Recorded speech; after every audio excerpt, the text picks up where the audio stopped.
living in a world gone geek. It's time to geek hard or go home. The podcast is real. Here's your host, Grounded Geek. Hey everybody, welcome to the show. We are back. It is episode 5. We're very excited to have you all back on the show. Broadcasting live on YouTube and Twitch right now, and we are really grateful to be here for yet another week. Sorry we missed you guys last week. Our guest last week was unable to come. It was Andy Hopp was going to be here. Con on the Cob is this week down here in Richfield, Ohio, literally right up the street from my house. And he was going to come in and talk to us about it, but had some family emergencies arise. And then, obviously he's prepping for the con, so he just wasn't able to make it. But I was able to get out to Con on the Cob this week, and we'll talk a little bit about that in just a minute. But before we do, I want to bring on my co-host. In 1 second, let me bring him up. Here he is. There's Utah. Welcome. Greetings, program. What do you have now? I'm sorry. You have a different toy every week. Like we were just talking before the show started, why we don't have any money and or budget for the show is we buy too many of these things. This is my Optimus Prime plush. That's pretty awesome, though, I gotta say. And it was the anniversary recently for the original Transformers movie. Yes. 35? Is that right? Yeah, 1985. I don't want to admit that's how long No, it 86. 86. Anyway, yeah. He's very soft and cuddly. That's awesome. I do enjoy that. Where did you get that? It was a San Diego Comic-Con thing. Okay. Is it like a Funko Pop style, or is it just a different style? I mean, so it's not that brand, like a plush. It's not the brand, no. Gotcha. It's made by, who is it made by? Symbiote Studios. And they do a lot of plush versions of various franchises. And, interesting. This year happens to be Transformers. Yeah, I actually, I remember when this first dropped, I sent the link over to our friend Mike Mayhack. Oh, yeah. Because he's a big Transformers guy. Pretty much, yeah. He's named his kids after Transformers, so. Which is like super. No, it's not. But yeah, he's a big fan. So he was excited about this too. I don't know if he actually got one, but he was pretty stoked about it. You may notice that we're one co-host short tonight because Aaliyah could not be with us tonight. What's up with that? That's right. Aaliyah could not be here. And we had that. She is not amused. She's not amused about being here, but she's moving. So she's busy. Good luck to her. She's moving into a new apartment and whatever. And she just had a birthday just a couple days ago. So happy birthday to Aaliyah. We miss you on the show, but we'll be looking forward to having you back. Is she able to drive next yet? week? Is she able to drive? What do you mean? Yeah. Is she old enough to get a license yet? Or yes, she's not that young. Oh. So wait, now we're doing young jokes about Aaliyah instead of old jokes about us. Here, she can't defend herself. That's what we're doing. Yeah. So no. Yeah. Can she vote? Can she vote? Stop. Oh my gosh. But yeah. So I went to Con on the Cob, and it was really cool. Oh my gosh, it was really fun. So I didn't have a chance to go the whole time. I really only, it's our conference season at my regular job, my full-time job. So we were doing live productions on Thursday. I do, and doing a lot of different things for that. So that kept me busy. Couldn't make it, but yesterday I tried to get out there for a little bit. A good friend of the show, Chris Fury from Blurred's Eye View, was doing a panel there about POC in the geek community, and so I had to go out and support him, and it was a good panel, good guys. And oh my gosh, I met in that panel a couple of nerdcore hip-hop artists, Mark Cooper and Juice Lee. They're not like partnered up group. They're two individual nerdcore hip hop artists. But they, oh my gosh, I've listened to them since then, and they're amazing. And they also both were very excited about coming on the show. So they're going to come in a future episode. we're just getting them booked right now. In fact, Juice Lee actually has his own comic book series called Scrap. Yes. He is a writer, and he signed it to World Gone Geek, which is awesome. His first one. I just finished reading it before the show. That first one. I haven't read the second one yet, but it's good. It's really awesome. So you should check that out. It's at NPC Comics. When he comes on the show, we'll actually put a link in the show notes and all that, and talk more about it. Yes. But that was great. Andy? Did you I see did not. I didn't see Andy. I was so mad. So Andy was our guest last week. I think he is. He must be, right? Because I told him I was coming, and he's nowhere to be found. No, he's obviously super busy as the supreme overlord of Con on the Cob and Oddmall and all those things. I did not get a chance to see him. So, Andy, if you see this later, I missed you, man. It was awesome to check out Con on the Cob, though. Yeah, we have to get you on the show, and we'll talk about an Oddmall that's coming up. But tonight, Plate and everything.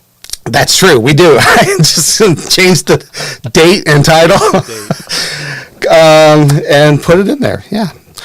Tonight, though, we have a great guest on the show. As you guys know, we are all about the motto that everyone is a geek about something, right? So a lot of people, when they think geeks, they think Star Trek or Star Wars or comic books or Transformers. And if you look at behind Utah, I've mentioned all the things that are behind it. That's what you think about, right? And that's fine. There's nothing wrong with that, right? We own that because I'm all those things. Helping, am I? No, I'm all. I mean, look, I've got a Fallout helmet behind me. I don't know if you can see behind with my mic. I mean, we've got the geek stuff going. We rep I have musical instruments. Come on. Yeah, but everyone is a geek about something. You might have a sports geek, music geek, whatever. We want to celebrate what people are passionate about, the things that they geek out about, whatever that is. And a lot of our fans and some of our good friends are absolute music geeks. They love rock and they love music, and we have a musician and metal artist, composer, vocalist, you name it. He is all of those things with us tonight. His name is Rocky Kramer. And we're going to just play a brief little snippet of one of his music videos. We're not going to play the whole thing. You're going to have to check that out for yourself on YouTube. But as we bring him on, we're going to play this for you. So let's check it out. Let me bring it into the stream. Let me get rid of us.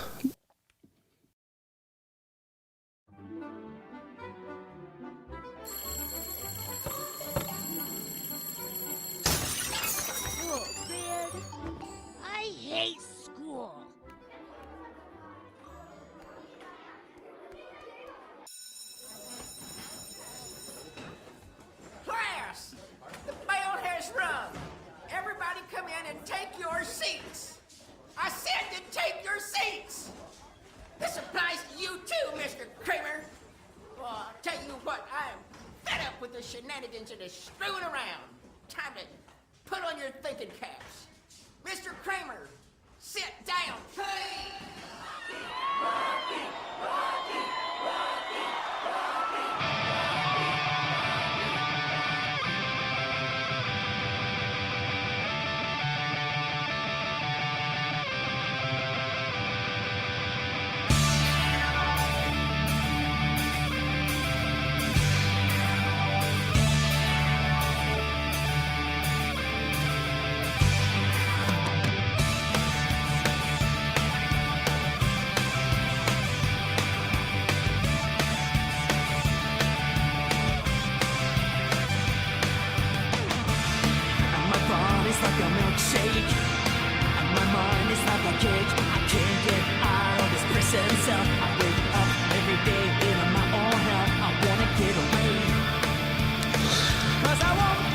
All right, so I'm going to turn it down a little bit. We'll have it keep going a little bit.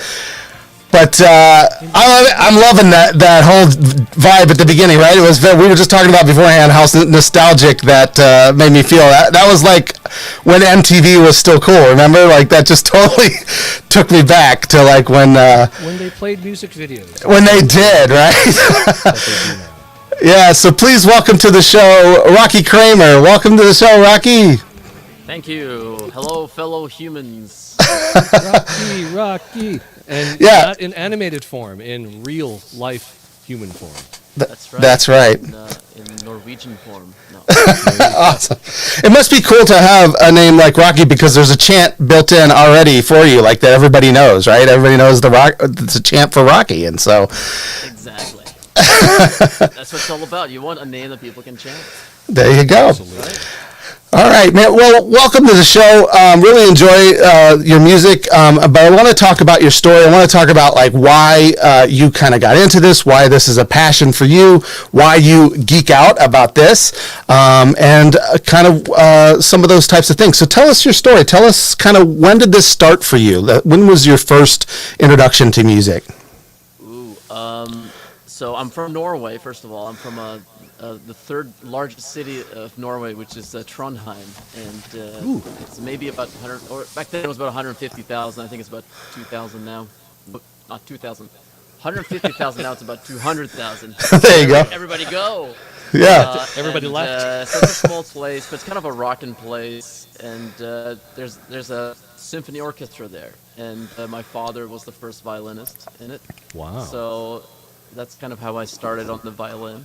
And my mother, who unfortunately passed away when I was 5, she was a piano teacher. She sang in a choir. That's how she met my father. So that's kind of that was the very beginning. Was just, there was music in the house, and it was classical music, not rock and roll. That's something that I was what should I say, poisoned by my neighbors, the rock and roll bug. And, Yeah. But that's yeah. So I started with the classical. I started on the violin, and played violin for a long time, about 7 years, I think, and basically from 7 to 14, 15. And then picked up the guitar when I was about 10 or 11, and realized that that's my passion. That's what I wanted to do, and started playing guitar every day after school, for 3 or 4 hours. Why do your homework when you can play guitar? And you can play And, music. so that's just how I started out. And one of the first things I did was start a band. I'm like 11 or 12.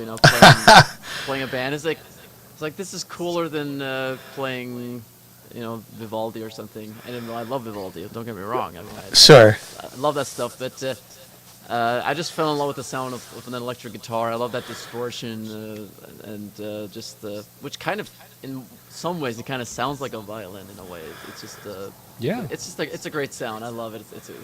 And you can do things with an electric guitar that you can't do with an acoustic instrument. So that's maybe why I enjoyed it so much. But Nope. I think it was just all that music that kind of got me going. Yeah, I mean, it sounds like it was in your DNA with your parents being obviously very musically talented as well. But tell me, when you were 11 and you're starting this band and you're learning electric guitar, who were your influences at this time? Like, who were you listening to? What were some of the musicians that were kind of inspiring you at that time?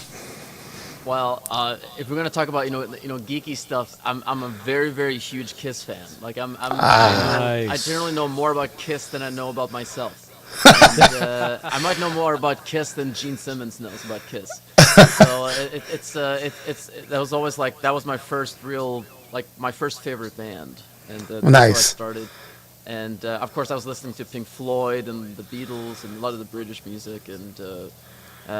Some heavier stuff like Iron Maiden and Metallica, and I've been through sort of all those various phases, and Ozzy Osbourne, and kind of trying to figure out why, there's all the Satan stuff, and it's like what?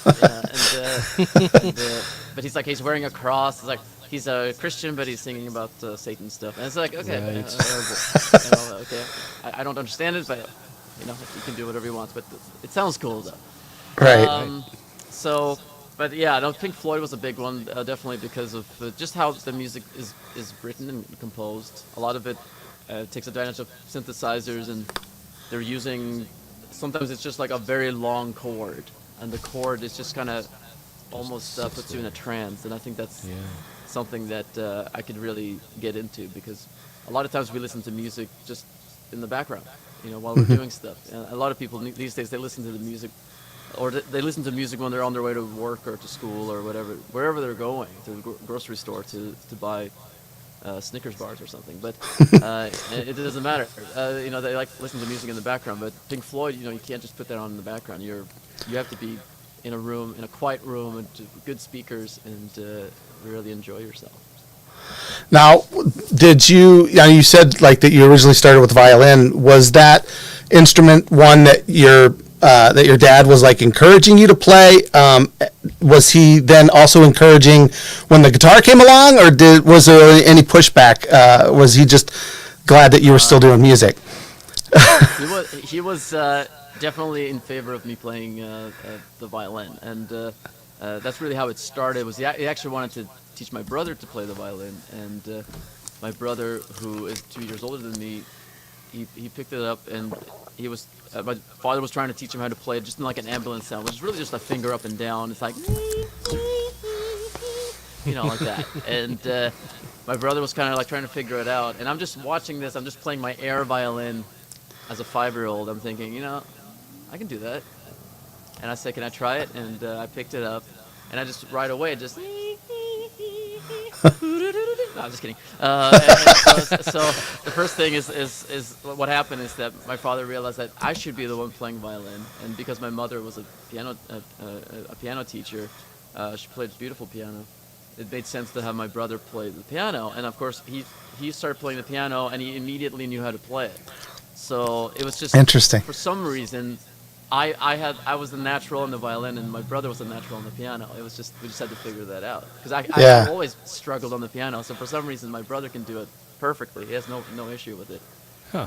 And then I had no issue with the violin. It was just that's just how it started. And we were very young, so we didn't really know what it was all about. We had no real ambitions about being professional musicians or anything. We were just playing it.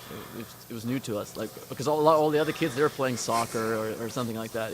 They're all into sports, and we were like, no, I'm taking violin lessons. Oh, okay.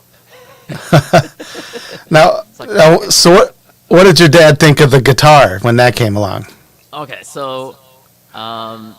The real story behind that is that my brother wanted to play the guitar. Maybe I don't know. I was maybe a few years after this happened, and my father said, "Okay, let's get you a guitar." So we got him an acoustic guitar. I think it's like a 3/4 size. It's like a junior guitar. Like it's a little bit smaller, so it's easier for a kid to play. And I said, "I want a guitar too," and he's like, "No." It's like, "Oh, okay. That's odd." But so I would when at first I picked up the guitar, which was my brother's, and I just played it, and I was like, maybe it's not for me. But then I would say maybe 2 years later, when I was about 10 or 11, I picked it up again, and I fell in love with it. I want to play this, so I would just every day I would borrow my brother's guitar, and I would play it, and then I would say to my dad, can I get one? He's like, no. And eventually I ended up buying my own guitar with my own money without telling him. Wow. Without telling him. That's right. So it's like, surprise! I was going to say, eventually he's going to notice when you start playing it, right? It's not exactly a quiet instrument. No, it's not. I mean, obviously when I showed up at the house with a guitar and an amp, I had to tell him. Sure, right. He wasn't very happy about it, but what can you say when, you spent your own money on it, you saved it up. It's not like I stole it or anything. It was a small amp. It's not particularly loud or anything, and I never played it very loud either. So, but that was just I was so passionate about it. I wasn't gonna let him know, not let me do the thing that I wanted to do with my life. So. Right. Out of curiosity, so what was that first guitar that you bought? Oh my God, and it's gonna sound weird because I love Stratocasters and I play Stratocasters now every day and I have lots of them. But this, when you're getting your first guitar, the options are usually a very poor quality Stratocaster copy, not like a real Fender, but like a cheap one, and they're not very good. So I said I'll get anything but a cheap Strat copy, right?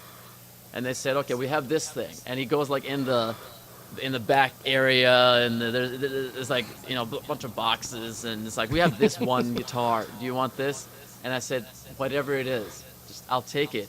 And it had this weird green, not even like a military green. It was a sparkly ugly green color. But it was my guitar, and I was like, I liked it.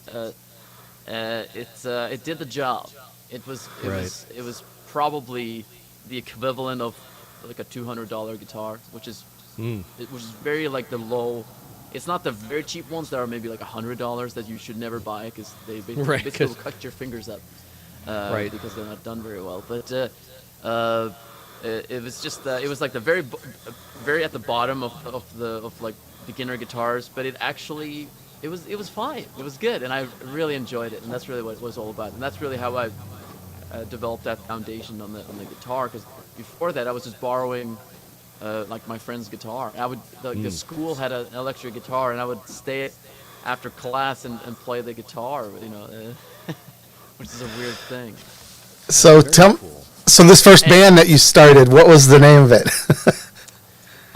The first band was called Svid Rock. Now, Svid obviously doesn't mean anything to you because it's a Norwegian word, but Okay. it basically means like burnt or like maybe charcoal or something. It's not a Okay. very good translation, but it's kind of like something burnt. It's like burnt rock, if that makes any sense.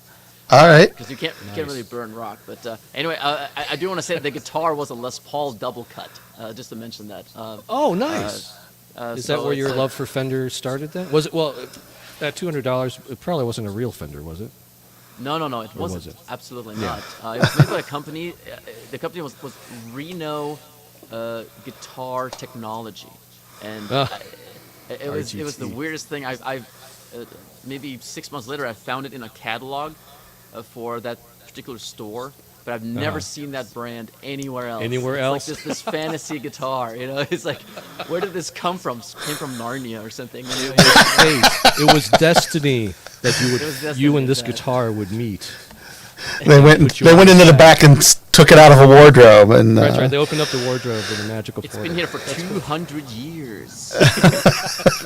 You never know. It's like, Do you still have it? I was gonna say, I was gonna ask the same question. okay, I think I'm a little bit, nostalgic about those things. I have to hold on to some things, right? And the first Absolutely. electric guitar, that means something, and I do have it. But what I did with it is, since I bought it, I bought a few other guitars, and I would replace the pickups on them. So I put a Gibson pickup in it, so it does actually sound a little bit better now. Oh, nice. And I put some heavy strings on it, and I can tune it down. So it's tuned down to something very low. I think it's like a C sharp or maybe a C. Oh, how cool.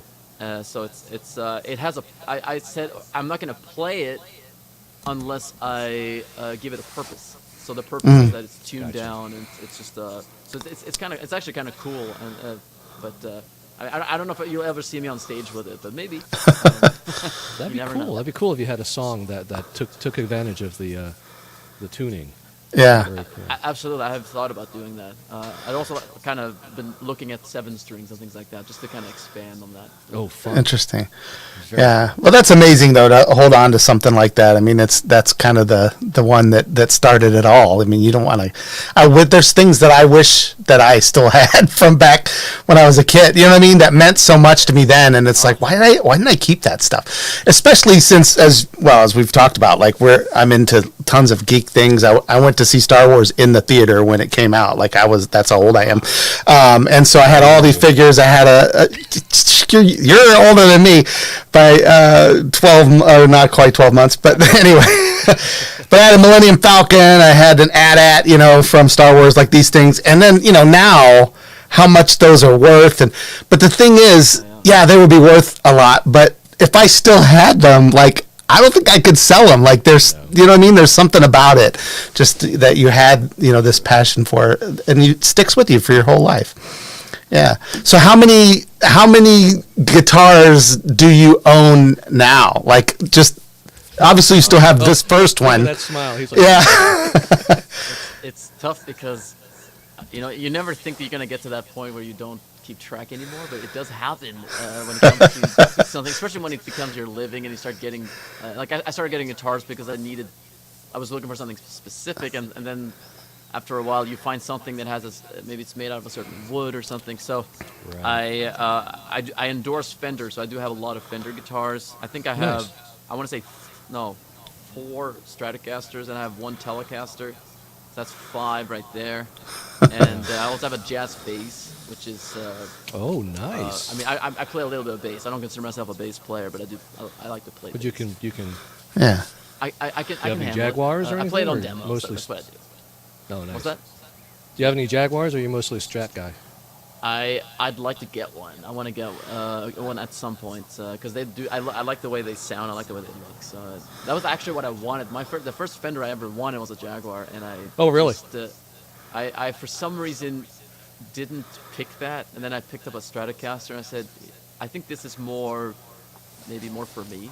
It was probably because I was listening to a lot of guitar players that were playing Stratocasters. Yeah, You know, like Richie say. Blackmore and Yngwie Malmsteen and Jimi Hendrix and Eric Clapton. You know, the list goes on. So it sort of made a little bit more sense for my style. But I love the way they sound. I love the way they look. So I do. That's probably going to be one of my next guitars. Am I forgetting a guitar? So I said the Telecasters. I have a few. I have like 2 Gibson guitars, and I have an Ibanez.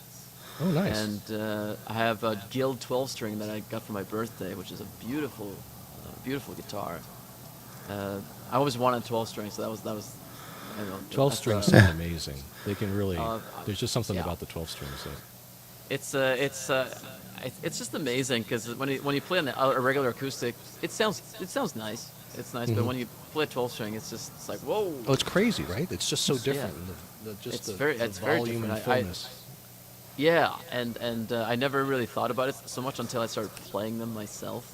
And like on this album, the Firestorm album, we used a lot of 12-string. We had this 12-string from 1977, which was it just sounded great. Wow. It's got that Supertramp sound. I mean, and this particular guitar had been used by Weezer and James Addiction and a lot of I think it was Neil Diamond. I think I'd used it too. So it's like really cool. Like, a lot of rock and roll history in just one guitar, which I think is cool. Yeah, how cool is that? So it was awesome. But now all I remember was that the neck was so thick that my hand was like, you know? This neck is a little bit thinner. So this one is super comfortable. I love playing it. I mean, it's been a joy. Now you said you dabble a little bit on the bass. What other instruments do you play? Obviously violin at one point, and a little bit of piano, or you can play the piano, right? Because you did. Yes, I play it in a horrible, disgusting way. But, I make it work. When I make demos, I've been making demos now for the next album. And I play all the keyboards. Oh, cool. And basically what happens is that I learn it and I record it and I'll fix the little errors and so on. But if I had to play it on stage, I would have tomatoes all over my face. It would not be a good sight. Yeah. But, I do like to play it. I play drums. I know drums well enough, mostly because I like to write the drum parts when I'm making demos. And it's kind of inconvenient to record drums at home because, you know, there's people. Well, they're loud. There's people inside and outside and above and below. No, I'm just kidding. It's not that crazy. But I like to keep things relatively quiet. It's enough that I have to have a loud guitar amp on when I'm recording. So I'm trying to be a little bit considerate about my neighbors. But I do play drums. I like to play drums on at least one song or one album at some point. That's one of my goals, is to play all the instruments on one album, just to be like, Very hey, nice. Yeah. I would love to do that. I like Paul McCartney does that, or has Sure. done it at least, He does. on Prince some did that a albums. lot It's like- too. Yeah. So it's- Well, that's why I wondered if you did that, but it sounds like just for like the demo, when you're just kind of pitching the songs, you'll do it that way. But when you're actually recording the album, you'll bring in folks to do that. Do you have like a regular band that you tool around with, or I do, tell us about and these guys? And that's kind of why I want to let them play, because I want because we're touring together, and so it makes sense for them to play on the album. And we found like the drummer is Alejandro Mercado, he's from Chicago, plays great drums. He's kind of like the drummer that I wrote the music for without knowing who he was, if that makes sense. Like he does all the That's cool. all the fancy stuff and he's got a good feel. And we got Michael Dwyer on bass, who actually was teaching at MI in Hollywood. If you're familiar with the Musicians Institute, Wow. it's like the rock and roll place for musicians, because Yeah. that's I mean, like for example, my drummer, he actually was there as a student, and his teacher was Alice Cooper's drummer. It's like, what? Oh my gosh. You know, like that's really cool. You know, and That is very cool. yeah. And they have everybody's, like every famous rock musician. They've been there doing some kind of master class or something. So it's a great place to be. So my bass player was teaching there for a while. So that tells you kind of where he's at. And we got Matt Grossman on keyboards, who's this really good combination of a classical piano player. Like he knows all the old classic piano pieces. Whatever composer you can think of, he knows all of them. Which is kind of the stuff that I grew up listening to, either because my brother was playing it or because my father was playing it. Because my father, even though he's a professional violin player, he also plays piano. And he would even play piano before a concert, which was like how Just he to would warm up? So it's really nice having, in my band, it's really nice having like guys who are really just very, like they know all kinds of music. They're not just stuck with like one genre, and like they're experienced with everything. Because my music is kind of a little bit of everything, because I like all kinds of music. So I was gonna it's say, nice to have people that understand all kinds of music too. You know. Yeah, 'cause I've noticed that in your songs there's a certain, I guess I kind of want to say kind of a symphonic quality to a lot of your songs. And so that must come from your classical music background that you grew up in, and it's just kind of through osmosis or whatever, you just kind of kept it. Yeah, because my father, a lot of times, he would take my brother and I to concerts, and we would see whole full concerts with the orchestra. We would see operas and ballets and anything you can imagine. That they can put in a concert hall. It was there. Sometimes with a rock band, sometimes with pop, and it was just growing up with all of those sounds, because a symphony orchestra is just so full of different instruments that sound There's different so much, and look different, and it's just hearing that I just had to kind of bring that in when I started writing music, which was. Sometimes that's a good thing, and sometimes that's a bad thing, because it's trying to get those ideas recorded without bringing in like the whole LA feel. Right. Right. Trying to recreate this sound without bringing in an actual Right. orchestra. without hiring 100 people. Sure. Exactly. Now I want to quickly say, because one of the songs on your album, the Firestorm Symphony, I love because it is. No, I love the fact that it's an instrumental and it feels so much like a classical piece. I mean, you did a great job of layering the sounds, and I swear, did you get the opening melody from like Dvorak's New World Symphony? Because I swear I hear it. Oh my God! I'm gonna search that, because I don't think so. I'm not familiar with it, but. I may have heard it without realizing it. I was gonna say, there's no plagiarism or anything like that. It just instantly, for whatever reason, as soon as I heard the first bit of your song, I just instantly went to back to my high school orchestra days. I'm like, oh my gosh, I've played this on violin, and it's so cool to hear the same sort of phrase in a totally different genre of music. It's really cool to hear. I really appreciated it. That was really cool. Oh, good. Yeah, that's a lot of times that's one of my favorite songs on the album, because I kind of always wrote music that was instrumental, and I always wrote music that either had violins or horns. Like I just was more into that, and Firestorm Symphony was just one that was just. I mean, I've written a lot of songs like that.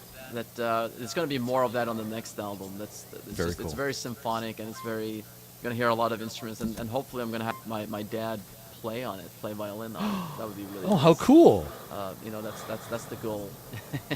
That would be That'd amazing. Amazing. Coming full circle. So he's fully accepted your rock star status then. So he has, and I think he gets that it's my passion, and it's what I want to do, and he's I think he's enjoying the music too, because he's when I was growing up, he was kind of, I don't want to say anti-rock, but he wasn't all that big into the rock, and I get that, but then you realize that it was something I was really into, and my brother was too for a long time, even though he's more into the jazz now. Oh, okay. It was just like he started listening to it, and then once he started listening to it, he could appreciate it, like, you know, because they're completely different worlds, and and that's fine. But I think at least I appreciate both. I love classical music. I listen to it all the time, and I mean, of course, I've come from that background, and grew up. I mean, I used to perform it a lot. That was like my first performances was on the violin playing. Was on the violin. Yeah, so that's what I grew. That's where I started with performing. So I didn't start with a guitar. I mean, I started with a violin in front of the school, or in front of a senior folks' home or something, or in front of usually a lot of parents. It was usually like, okay, all the parents get together, and sometimes it's like 500,000 people there. You know. Wow. Right. That's where you get used to performing without being nervous. You know, Yeah. knowing like, okay, I've rehearsed this. It should be fine. Should be fine. So you grow up, you fall in love with music in Norway, but eventually you made your way over here to the United States. Tell us a little bit about that. How did you end up here, and kind of how did your music career then advance once you moved here? I wanted to do this for a living, and in Norway, it's not always the easiest thing, because the music industry is a little bit limited. It's not that it doesn't exist. There are some famous Norwegian bands, Aha, Take on Me, Oh, yeah, and in Trondheim there's a band called TNT, and they're like a big '80s kind of hair metal band that did fairly well. They had Tony Harnell on vocals, who's an American. So they sort Is of. Motorpsycho? Are they from Trondheim too? Yes, Motorcycle. Yes. I only know that because I have friends who are from Norway, and so they've mentioned Motorpsycho before. Motorcycle is actually a great band, and Are they? I'll have to listen to them. give them a shot, because they're every time I hear Motorcycle, I always think about Motorhead, because of because they both have the motor in the beginning, but Motorcycle is a different band, but it's a good style. I never seen them live, but they're actually pretty successful. So it is possible for sure. Don't get me wrong, but I was just looking for more of an international situation where I could tour the world instead of touring just Norway, because that tends to be the Norwegian music career experience. You play 30 shows in Norway. It's very self-contained. It is, Yeah. and it's cool, because if you're a celebrity in Norway, then everybody knows who you are, and in Norway, and you're always on TV. You're always, like, even if you haven't had a hit in 20 years, like they still put you on TV because everybody knows who you are. So it's a cool, it's the big fish type of situation. But Gotcha. I was always kind of into the whole going to the United States and be an American rock star type of thing. Like, I just you gotta have big dreams. I think that's important, because you never know what's gonna happen, and if it doesn't happen, that's okay. It's always worth giving it a shot. And I just was reading about a lot of bands, a lot of artists, and a lot of them went to LA, and a lot of times LA is what made it happen for them. So I figured, maybe that's where I should go. And I'm from Norway, so I'm used to very cold weather. So why not go someplace where they actually have palm trees and beaches and nice weather all year? Yeah. So you weren't looking to come to Cleveland then, so which is where we are. Second choice. Yeah. Second choice. Yeah. No, If he ever misses the cold. Then yeah, he's just come visit us up here in Cleveland. We have the Rock and Roll Hall of Fame up here, though. You know what I mean? So you may have to come up here at some point, just to get inducted, right? I'll be there. I'll play there anytime. Would love to play there. But, That's Rock awesome. and Roll Hall of Fame. That's like way down the line. I don't even want to talk about that. Don't wanna jinx it. You have to earn that. You Yeah, have to really. that's earn that. true. That's true. Yeah. So you came. So you came over here. How old were you when you first came to LA? Then. So I came here when I was 21, and I basically said I'm gonna go here, be here for 1 year, and if I can't get a record deal in a year, I'm just gonna go back home to Norway, and I got a record deal in 11 months. Wow. Nicely done. Just in time. So, That's awesome. you know, I think that like it's nice to pursue your dreams, but you gotta set those limitations. You gotta have like certain. You gotta have the goals, and you gotta have the limitations so that you don't end up, just staying there forever and looking for, breadcrumbs. Sure. You want the whole bread. Yeah. Give me the bread. I'm hungry. Give me that whole loaf now. The whole loaf, yes. But yeah, but that's kind of how, and then it's just, so I got signed through Island Artists Music Group, and that's kind of how it all came together, and Kim Richards produced the album, who had worked with Pink Floyd and Queen, so, they were some of my influences, so it's really nice to have people involved that have worked on things you really you really love. It's not just like, oh yeah, I know that, but it's like, oh yeah, I listened to that 100 times. There's a difference Right. there. So Yeah, there's a big difference. So that's kind of got the whole thing going. And sometimes it takes a while because you got to get a band. I didn't know anybody when I came here, and it's just it was a struggle to kind of get everything going. But eventually, you make things happen, and then you get the album out, and then all of a sudden there's a pandemic. So. Right. Oh, the timing. Just started yeah. touring too. Oh my gosh. Yeah. Tell us about that. So what was how far did you get into a tour before that happened? We opened up for Buck Cherry in the UK, which was really Okay. cool actually. Those guys are very fun. nice, and coincidentally, somebody who I think he had worked with Buck Cherry, he came up to me and he thought I was the lead singer for Buck Cherry. Now this happened a few years before, and all of a sudden I'm opening up for Buck Cherry. So it's like, whoa. How cool is that? Yeah, it was really cool. I had a great time, and we were basically saying, okay, we're gonna go. This was in November of 2019, and we said we're gonna go back to the U.S., put all the gear away, and I was gonna go to Norway for Christmas, and I did. Came back here, and then all of a sudden we were planning on. I think is that a mosquito? Sorry about that. We were going to tour the whole United States in the summer. We were scheduled to be on this big tour with some big bands, and we were really looking forward to it. We hadn't announced it yet, but we were just talking to the booking agent about it. It was like a week or two before everything shut down, and all of a sudden we're like, but what about us? Oh man. Yeah. Oh. And we weren't sure, but it was like, okay, so here we are. Anyway. Yeah. Are you still not touring yet? Like, are you guys planning? I mean, some places are opening up, some are still closed. It's still obviously a very kind of a flux situation. But I was just like, what's the plan how do you plan for something? What are you guys trying to do? It's tough to plan anything because we're seeing Right. people cancel shows. We're seeing people postpone Yeah. shows. Even now, like just last week, I saw several artists postponing their shows.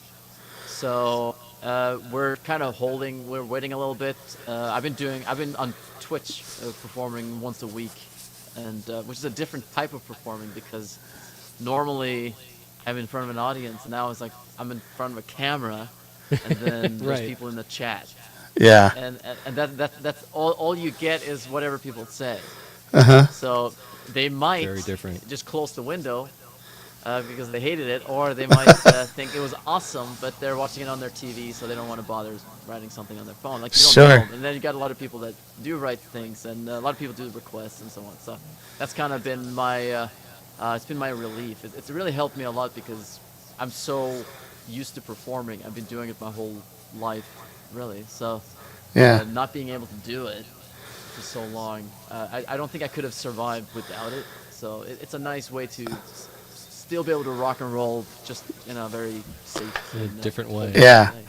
It's funny how many people have kind of turned to the live streaming kind of thing during this. And just earlier this year, we had some guests on Free Daps who are they're improv freestyle hip hop artists. So they literally will take suggestions from the audience and make up raps like on the spot. And they're incredibly talented, but their entire shtick is like engaging and interacting with an audience. And so they also took their show to Twitch during this whole thing, and they've been doing live shows, but now they're back getting back in front of a few crowds here and there. But now that Twitch is like a regular thing for some music artists, it's just you got to get in front of an audience, right? Yeah, I mean, I support it completely because I think it's a nice way to reach out to essentially anybody. I mean, technically, there are a lot of parts of the world that are asleep when you're performing, and unfortunately for me, since I'm Norwegian, it's like 4 a.m. in Norway when I start. So it's a little tricky for my family to watch, even though my brother has stopped by, who is kind of a night owl anyway, and I've had family that would have like set their alarm to just to watch at least for a little bit. That's sweet. So I always appreciate that. That's very kind. But since I'm in the U.S., I do get a lot of people either from the U.S. or Canada, but I get a lot of like South America.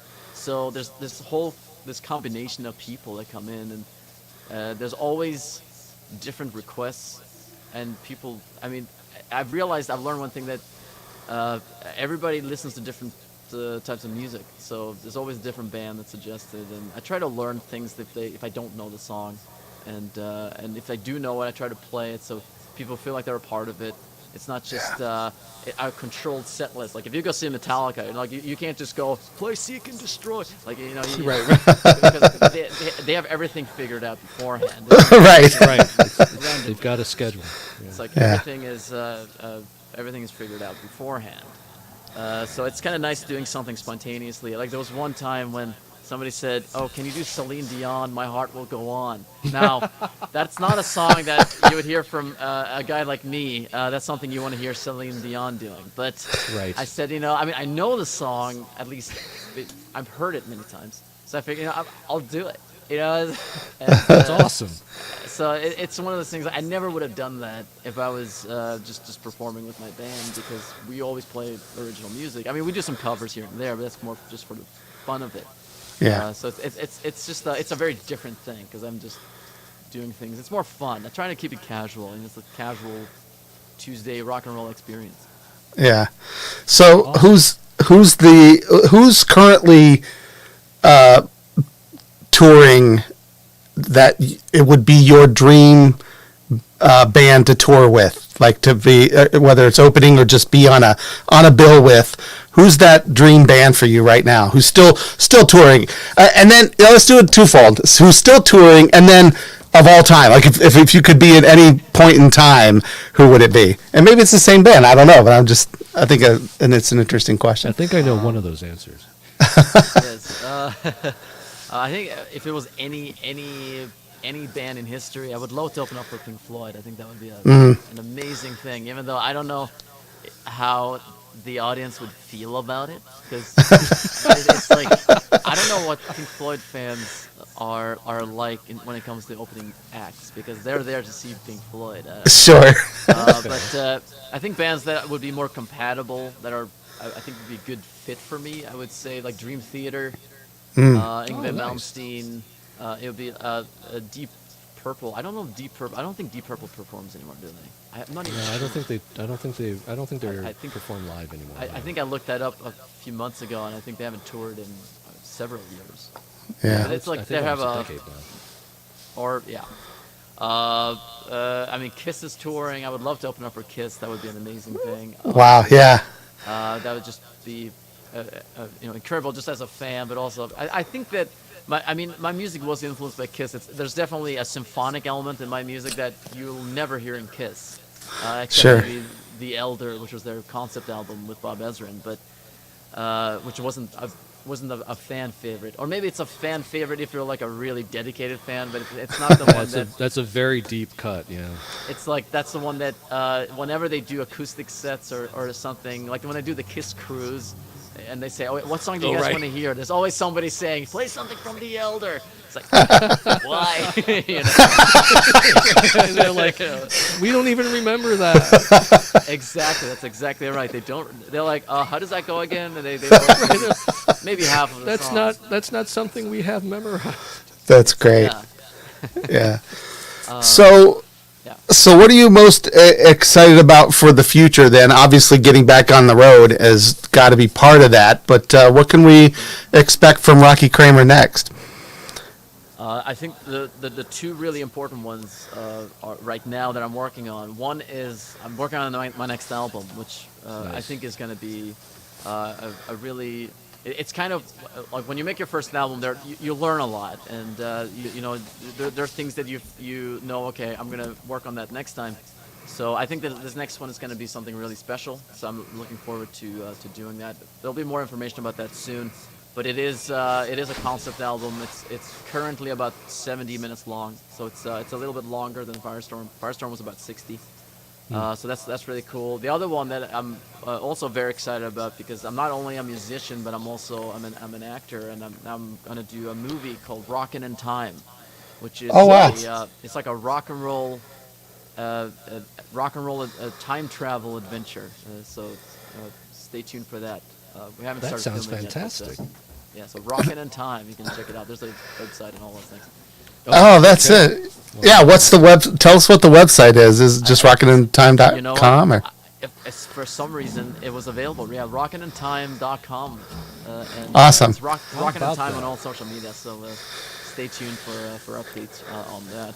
We're filming it next year, and should be out in 2023. So That's it's awesome. gonna be a little while, but hang in there. Yeah. I think it's gonna be a fun one. Yeah.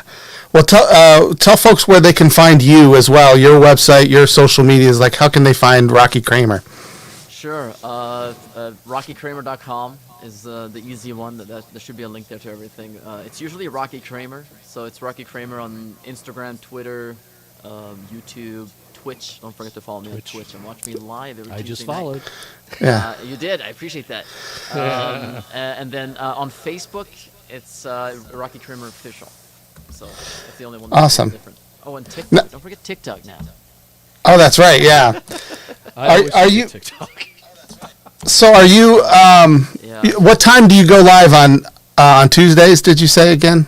Okay, so it's called Rock and Roll Tuesdays, and it's 7 p.m. Pacific. Now, I think you guys are Eastern, so it's like 10 Yeah. p.m. 10 p.m. Okay, cool. So it would be after our show. So we do a game show, which I was going to announce at the end of this episode that we're coming back with the game night. For those of you who joined us on Thursdays, it is being moved to Tuesday nights.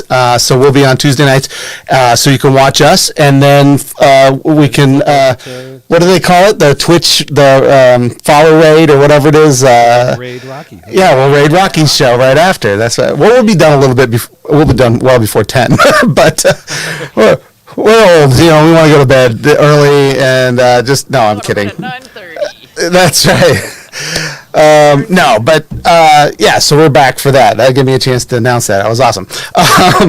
But Rocky, it was so great to talk to you. It was so great to have you on the show. We're going to put all your links and whatever in the show notes when we drop this in the podcast form tomorrow. And I can't thank you enough for being here. It was really a pleasure to talk to you and hear your story. Oh, thank you guys for having me. It was a pleasure. All right. And for those of you, don't forget, next week we're going to be back. We have a great guest. I'm going to bring it up on the screen. For those of you on the podcast, you won't be able to see this. Again? But here we go. Yeah. So next week, episode 6, Cassandra Fear from Fierce Confections will be here. And yeah, she's amazing. So she is a chocolatier and a candy maker who does really cool designs and has some really cool geek-centric candy. So a lot of Star Wars, style, and that she's just a really creative individual. Unfortunately, we're all going to be remote, so she wouldn't be bringing samples, but I'm going to try to get out there this week and get some in studio stuff so she can bring the candies to us. I know. Well, we got to get back to that point, right? That's where we need to be. And so until then, it's StreamYard for everything. So again, thanks, Rocky, for being here. Everybody, make sure to join us again on Tuesday night for game night. Back here on Sunday with Cassandra Fear from Fierce Convections. Follow us on Twitter, Facebook, all of the socials, TikTok, all the ones we mentioned. And we will see you guys next time for World Gun Geek. Podcast is real. Thanks for joining us. We'll see you. Watch the game. That's wicked.